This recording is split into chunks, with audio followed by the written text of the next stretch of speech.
200만 체류자, 외국인 체류자 시대를 맞은 대한민국 사회에서 인종차별은 아직도 심각합니다.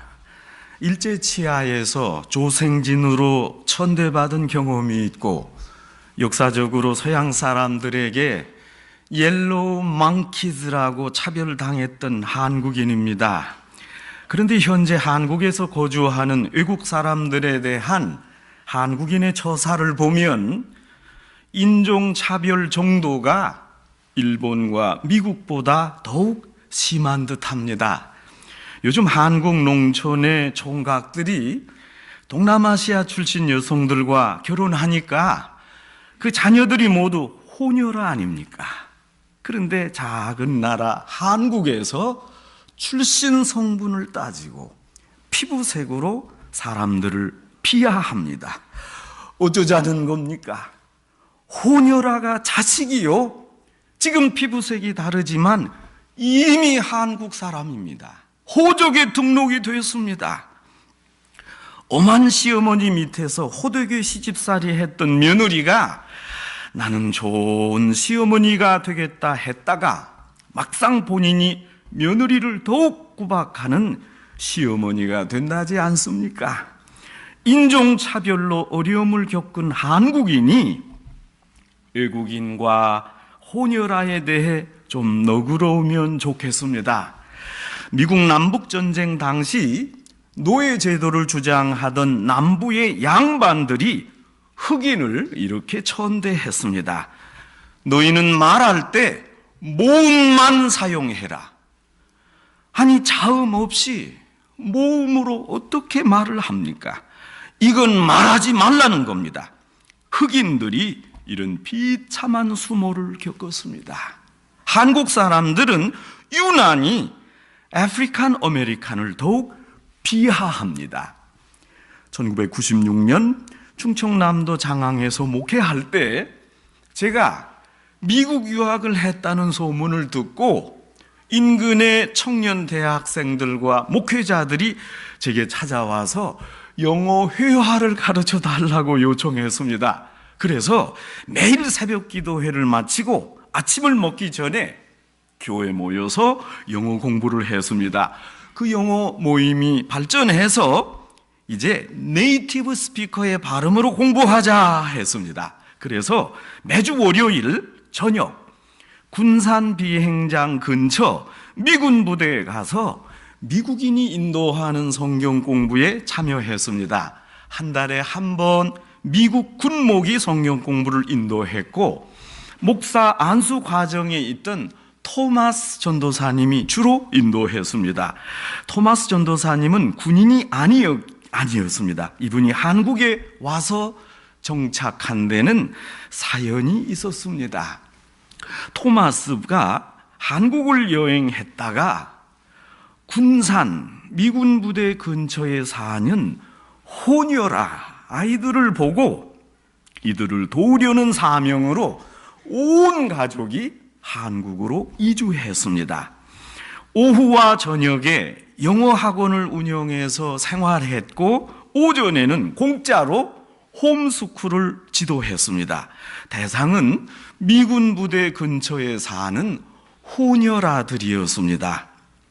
아이들의 아버지는 이미 한국을 떠나버려서 연락도 안 되는 미국인이고 솔직히 말해서 누구인지도 모르고 어머니는 미군 부대 근처에서 자비를 하는 막노동꾼이 대부분이었습니다. 호녀라 아이들이 동네에서 학교에서 놀림을 받았습니다. 때로 피부가 까맣다고 놀려대고 머리카락이 라면 같다고 놀렸습니다. 어머니는 먹고 살기 바빠서 아이들을 챙기지 못했고 놀림받기 싫은 아이들은 학교에 안 가고 그대로 방치됐었습니다. 토마스 전도사님이 이런 아이들을 보고 한국교회당을 빌어서 홈스쿨을 실시했습니다. 한국 사람이 못하는 이 귀한 사역을 백인 미국인 토마스 전도사님이 열심히 담당했습니다. 제가 그 이야기를 듣고 너무 고마워서 저도 일주일에 한 번씩 찾아가서 국어와 산수를 가르쳤습니다. 성도 여러분, 호녀라 어떻게 생각하십니까? 동남아시아 사람이 여러분 우습게 보이십니까? 특별히 아프리칸 아메리칸을 우리가 어떻게 대해야 합니까? 여러분, 그들이 우리보다 열등합니까? 우리보다 조금 어려운 사람, 더 부족하고 모자란 이들을 어떻게 맞이해야 됩니까? 자식을 키우는 부모로서 여러 자식 중에 특히 못난 자식이 더 안쓰럽습니다. 우리가 다 하나님의 자녀입니다. 하나님 아버지는 우리 중에도 어렵고 부족한 이들을 더욱 사랑하실 겁니다. 여러분이 그러니까 특정인을 함부로 차별하지 말 것입니다. 그분이 우리보다 못하다면 하나님이 더 큰 사랑을 내려줄 것입니다. 의무로 그 인물 전체를 평가하면 안 됩니다. 하나님 중심의 신본주의에는 차별이 없습니다. 잘못된 인본주의는 사람을 차별하고 외모로 평가합니다. 성도 여러분, 이런 나쁜 인본주의를 피합시다. 성경에 나오는 누룩의 의미는 두 가지입니다. 누룩에 부풀리는 효과가 있으니까 복음의 속성을 의미합니다. 복음이 전파되고 복음이 제대로 들어가기만 하면 그 폭발력이 대단합니다. 마태복음 13장 33절에서 긍정적인 의미의 누룩이 나오는데 이 누룩이 곧 복음입니다. 적은 양의 누룩이 많은 양의 밀가루 속에 들어가서 그 전체를 부풀게 하는 것과 같이 복음이 전파된다는 비유입니다. 그런데 오늘 본문에서 말씀하는 누룩은 동일한 단어 누룩이지만 그 내용이나 의도가 정반대입니다. 이 누룩은 바리새인과 사두개인들의 교훈을 말합니다. 그 유대 종교 지도자들의 교훈이 위험하다는 의미입니다. 그러므로 바리새인과 사두개인들의 교훈, 그들의 사상, 그 누룩을 주의하라, 이렇게 예수님이 경고하십니다. 예수님께서 오늘 성경 내용 바로 전에 갈릴리 호숫가에서 무리들을 가르쳤습니다. 예수님의 말씀을 듣던 무리들이 배고파하자 떡 7개와 작은 생선 2마리를 가지고 여자와 아이 외에 4,000명을 먹이고도 7광주리에 넘치도록 남았습니다. 바로 이런 큰 이적을 경험한 후에 예수님이 배를 타시고 건너편으로 가셨습니다. 성경에 보면 그때 제자들이 시장길을 느꼈습니다. 아무튼 이런 시간에 예수님이 느닷없이 바리새인과 사두개인들의 누룩을 주의하라 말씀하셨습니다. 그러자 듣기 힘든, 깨닫지 못하는 제자들이 예수님의 이 말씀을 잘 몰랐습니다. 그래서 오늘 본문대로 동분서주했습니다. 어처구니가 없었습니다. 예수님께서 누룩을 주의하라 말씀하실 때 바리새인과 사두개인이 가르치는 교훈을 조심하라, 그런 의미였습니다. 그런데 제자들은 누룩하니까 그저 떡만을 생각했습니다. 떡을 생각하니까 떡이 없어서 서로 시비가 벌어지고 크게 걱정했습니다. 예수님이 누룩을 주의하라 하니까 떡이 생각나고 아차, 떡을 가져오지 않았다, 이렇게 생각한 겁니다. 그러다가 예수님의 하시는 말씀의 내용을 다 듣고 난 후에 이 말씀하는 누룩이 비유였음을 알게 됐습니다. 지금 배 안에 빵이 없으니까 저 건너편에 갔다가 돌아올 때까지 무엇을 먹느냐, 그런 고민이었습니다. 지금 예수님이 무슨 뜻으로 누룩을 언급하는지 깊이 생각하지 않고 그저 누룩, 옳지, 빵이 없지 않느냐, 빵만 생각하느라고 예수님의 말씀하신 바를 헤아릴 겨를이 없었습니다. 자기들이 준비하지 못한 것, 소위 준비성 없는 컴플렉스에 매여서 예수님 말씀이 비유인 줄을 몰랐습니다. 이것을 보시고 빵 가져오지 않은 거, 그래서 갔다 올 때까지 시장하면 어떡하나, 이 제자들의 대화를 보고 예수님이 답답해서 말씀했습니다. 너희가 아직도 깨닫지 못하느냐? 내가 먹였지 않느냐? 떡 5개로 5,000명을 먹이고 남지 않았느냐? 12광주리가 남았고 떡 7개로 4,000명을 먹이고 주운 것이 몇 광주리인 것을 기억하지 못하느냐? 왜 먹는 빵 때문에 걱정하느냐? 그건 걱정하지 마라. 더욱 깊이 생각할 말씀은 이것입니다.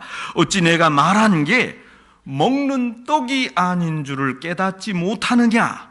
내가 무엇을 말하든지 간에 내가 하는 이야기가 주제가 먹고 마시는 것이 아니라는 것쯤은 이제 알아야 할 거 아니냐? 내가 영적인 것을 설교하지 세상적인 것을 말하는 것 보았느냐? 예수님이 크게 책망하셨습니다. 예수님은 언제 어디서 무슨 말씀을 전하시든지 간에 그 말씀의 주제는 하나님 나라요 신령하며 결코 물질적인 게 아니었습니다. 그래서 예수님 말씀을 듣는 이들이 영적으로 준비되어야 비로소 예수님과의 대화가 가능하고 성경이 이해되고 기도 응답을 받았습니다. 여러분, 물질 중심, 육체 중심으로 사는 사람은 신령한 생활을 중심으로 사는 사람과의 사이의 괴리가 참으로 큽니다. 모든 것을 물질에서 물질로 가는 것만을 생각하는 사람이 있습니다. 시작도 물질이요, 중간도 물질이요, 마지막도 물질이요. 그저 전부 물질로만 생각하는 세계관입니다. 신령한 이야기를 들으면서도 물질만 생각했던 제자들, 그것이 오늘 성경에 나오는 참으로 안타까운 제자 모습입니다. 한 성도가 본 교회 목사님 설교를 들으면서 눈물을 펑펑 쏟으며 서럽게 울더랍니다. 예배 후에 목사님이 물었습니다. 아니 권사님, 예배 중 왜 그렇게 우셨습니까? 말씀에 은혜를 받으셨습니까? 그분 대답하기를 며칠 전에 죽은 애완동물이 생각나서 통곡했다는 겁니다.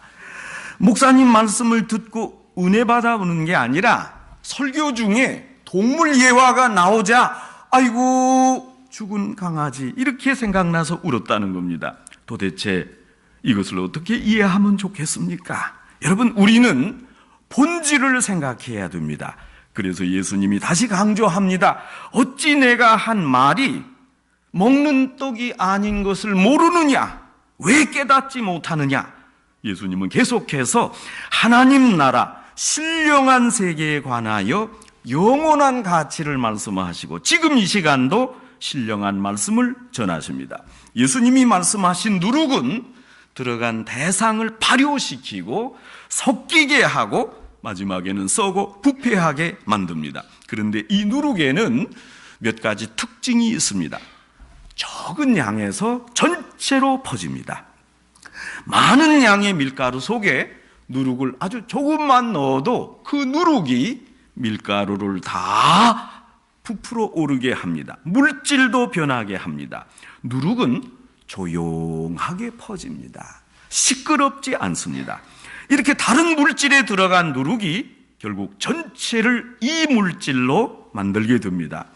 예수님은 오늘 성경에서 악한 교훈, 사두개와 바리새인들의 교훈을 누룩으로 지칭하셨습니다. 바리새인과 사두개인들의 나쁜 교훈은 누룩과 같아서 적은 양을 퍼지기 시작하면 눈에 보이지도 않고 소리도 없이 어느 사이에 전체에 퍼져서 모두가 다 바리새인과 사두개인의 사상을 갖게 된다는 말씀입니다. 이런 악한 영향력이 그렇게 쉽고도 빨리 번져나가는 것이므로 주의하라. 나쁜 인본주의적 바리새인과 사두개인의 교훈을 삼가라. 이렇게 강조한 것입니다. 여러분, 대체로 진실은 단순하고 명쾌하고 정갈합니다. 거짓은 달콤하고 그럴듯하고 아름답습니다. 여러분, 거짓을 삼가라. 그럴듯한 거짓을 물리치라. 예수님이 경고하십니다. 바리새인들과 사두개인들이 끼친 악한 영향력은 대체로 세 가지였습니다. 첫째, 율법주의입니다. 율법을 가장 잘 지킨다는 바리새인 아닙니까? 율법주의자는 율법을 엄격히 준수하고 규례를 철저하게 지킵니다. 특별히 자신들이 특별히 구별되어 율법을 지킨다 해서 자신의 명칭도 바리새인이라고 지었습니다. 바리새인의 의미는 특별하게 구별됐다, 그런 의미입니다. 그러니까 자기들은 세상 사람들과 아주 구별되고 특별하게 하나님 말씀을 잘 지킨다고 생각해서 바리새인이었습니다. 이들의 생각은 분열적이었습니다. 자기만 성별하다고 외쳤습니다. 모든 게 자기 중심입니다. 왜 그렇습니까? 자신의 믿음이 제일 좋다고 확신했기에 그렇습니다. 자기 의견만 옳습니다. 제일 우수하다고 믿으니까 내가 1등 최상급이다. 그러나 실상 이런 사람들이 법을 지키지 않습니다. 율법주의자이면서 법을 안 지킵니다. 여러분, 율법주의자들에게 율법이냐 당신 자신이냐 물으면 자기 자신이 우설입니다. 율법이라는 말을 사용하면서 실상은 자신의 생각은 피력하고 있습니다. 율법주의자는 본인이 제일 신앙이 좋다고 자부하지만 그 신앙 상태가 불안합니다. 율법주의자들은 대체로 자신이 율법을 제일 잘 지킨다고 착각을 합니다. 자신이 율법을 지킬 때 안 지키는 타인들이 밉고 야속하고 어리석고 부족하게 보입니다. 자신을 그런 사람으로부터 분리합니다. 또 자기가 율법을 지키지 못했을 때 오히려 뻔뻔해집니다. 아니, 나 정도 율법을 조금만 어기는 사람이 있으면 나와보라, 이렇게 말합니다. 내가 이 정도 지켰으니 훌륭하지. 본인이 율법을 못 지켰으면서 오히려 당당합니다. 둘째, 바리새인들이 끼치는 악한 영향은 공로주의입니다. 스스로 자기 의에 빠졌습니다. 알량한 자신의 의를 공로라고 여기고 그 공로를 자랑했습니다. 자신의 업적 공로로 구원을 얻을 수 있다고 자부했습니다. 스스로 규례를 만들어 지키고는 내가 이런 공로를 이루었습니다. 그리고 교만해하면서 공로 없는 자를 업신여기고 정죄했습니다. 그래서 여러분, 공로주의자는 자랑이 많습니다. 내가 이것도 했고 저 일도 성취했고 교회 이만큼 충성했고 내 이력을 봐라, 이렇게 주장합니다. 여러분, 공로주의자는 언제나 자신이 기준을 설정합니다. 자기가 기준입니다. 그리고 그 기준에 매달리게 됩니다. 여러분, 자기가 기준이니까 들쭉날쭉합니다. 기분이 좋을 때는 이 기준을 적용하고 기분이 나쁘면 또 저런 기준을 따릅니다. 언제나 자기 자신이 기준입니다. 한 어린이가 자기 키가 2m가 넘는다고 말했습니다. 아니, 초등학교 보통 키 어린이인데 어떻게 본인 키가 계속 2m가 넘는다고 하는가? 아니, 내 키가 어떻게 2m가 넘느냐? 그래도 자기 키가 2m가 넘는다고 이 어린이가 계속 우겼습니다. 아이가 말하기를 내가 분명히 자로 쟀는데 내 키가 2m 이상입니다. 하도 기가 막혀서 아니, 어떤 자로 쟀냐 물었습니다. 그 어린이가 자를 가지고 나와서 보여주면서 말했습니다. 이 자입니다. 이 자는 내가 만들었습니다. 자기가 만든 자로 그걸 잘못해서 2m가 넘도록 한 것입니다. 여러분, 공로주의에 사로잡힌 사람들은 자신이 기준입니다. 남의 말이 안 들립니다. 객관적인 기준을 설정하지 못합니다. 셋째, 바리새인들이 끼친 악한 영향은 세속주의입니다. 저들은 부자요 귀족인데 특별히 종교적인 귀족입니다. 그리고 정치에 가담해서 모든 문제를 현세적으로 처리했습니다. 부와 번영을 하나님의 축복으로 여겼습니다. 그래서 사람이 부하면 의인이요, 가난하고 부족하면 죄인이라고 저들을 생각했습니다. 상당히 세속적입니다. 여러분, 사실 신앙은 세속과 정반대 개념입니다. 가장 신앙적이라고 자처하던 바리새인이 그 마음속에 실제적으로 가장 세속적이었습니다. 자신이 똑똑하다고 생각하고 다른 사람을 무시하고 어리석다고 여겼습니다. 자기 잘난 맛에 사는 이들이었습니다. 여러분, 이것을 조금 달리 표현하면 소위 기복사상입니다. 오늘 우리도 은연중에 기도할 때 애를 써서 돈을 많이 벌면 하나님이 저를 축복해 주셨습니다 생각하고, 반면에 좀 사업이 안 되고 일이 어려워지면 이것은 저주받은 것이라고 생각하는 경향이 있습니다. 이것이 바로 사두개인들이 준 누룩입니다. 그뿐만 아니라 바리새인은 종교를 통한 물질적인 부를 생각하면서 한 단계 더 나아가서 사회 환경과 구조와 제도가 더 중요하다고 여겼습니다. 하나님의 나라를 그래서 정치적이요 세속적으로 여겼습니다. 물질적 번영이 먼저요, 구조나 제도를 우선하는 사상, 사회를 변혁시켜서 하나님 나라를 건설해 보겠다는 생각이 바로 이 사두개인들의 주장입니다.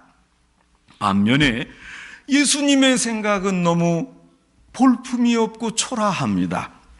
예수님은 중생이 먼저요, 하나님을 만나야 하고 복음이 먼저요, 그리고 한 사람 한 사람 구원하는 게 먼저라고 강조합니다. 사두개인 생각에 반대해서 예수님께서 누룩을 조심하라는 짧은 한마디를 가르치신 겁니다. 아주 간단하게 바리새인과 사두개인들의 누룩을 주의하라 말씀하셨습니다. 우리는 이 말씀이 무엇을 의미하는가 깨달아야 합니다. 오늘 예수님은 바리새인의 의식주의, 세속주의, 기복사상을 책망하십니다. 그 교훈, 그 사상이 조용히 영향을 끼치니까 예수님 전하신 복음이 변질되고 그리스도인의 생각이 어지러워졌습니다. 제자들마저 복음이 무엇인지 이제 혼동이 됐습니다. 그래서 예수님이 이들의 잘못된 생각에 현혹되지 말라고 저들의 누룩을 조심하라 하신 겁니다. 대신 이제 우리는 신령한 것에 관심을 가져야 되겠습니다. 우리의 관심을 넓혀가야 하겠습니다. 의식주의에 빠지거나 기복사상에 도취되지 말고, 또한 사회 구조나 환경을 개혁해서 우리가 사는 이 사회 신앙을 높여야 하겠다 하는 그런 세속적인 방법을 조금 물리치십시다. 그렇다고 사회나 제도를 변형하지 말자, 그것은 아닙니다. 우선순위의 문제입니다. 더디고 답답하게 보여도 유일한 방법은 한 사람 한 사람에게 복음을 전하고 그 속 사람이 중생하고 그리고야 문제가 해결됩니다. 한 사람이 먼저 구원을 받아서 그 가정, 그 직장이 구원을 얻게 되고 그 가정과 직장이 구원을 받음으로 사회와 국가가 구원을 얻게 됩니다. 그러므로 구조적으로 세속적으로 먼저 문제 해결을 진행하고 그 다음에야 진리를 가르치며 하나님의 말씀을 선포하겠다는 생각은 이것은 잘못된 누룩입니다. 성도 여러분, 사회 정치적인 제도를 먼저 생각하지 마십시다. 우리는 언제나 제도를 개선하고 구조를 변화시켜서 종합해서 일을 처리하려고 합니다. 그런데 한 가지 잊지 말아야 할 것은 제도로 문제 해결이 안 됩니다. 무엇보다 사람이 바로 되어야 합니다. 그 인간됨이 먼저 바르게 변화되기 전에 제도를 몇십 번, 몇백 번 바꾼다고 되겠습니까? 잘못된 사람이 진리를 외친다 한들 그 주장이 어떻게 진실하게 들립니까? 이런 주장은 허상이요 거짓입니다. 성도 여러분, 우리에게 더딘 것 같아도 한 사람 한 사람을 구원하는 이 길 외에 다른 방법이 없습니다. 그래서 예수님은 한 사람 한 사람을 찾아 복음을 전하시며 구원하셨습니다. 사두개인들과 바리새인들의 누룩, 율법주의와 공로주의 기복사상, 세속주의를 주의하고 예수님처럼 개인적인 변화를 중시하고 차별이 많은 인간주의를 떠나서 누구나 공평하게 생각하는 신본주의 사상으로 순수한 신앙을 강조하는 예수님을 따르시는 성도 여러분 되시기를 주님의 이름으로 축원합니다.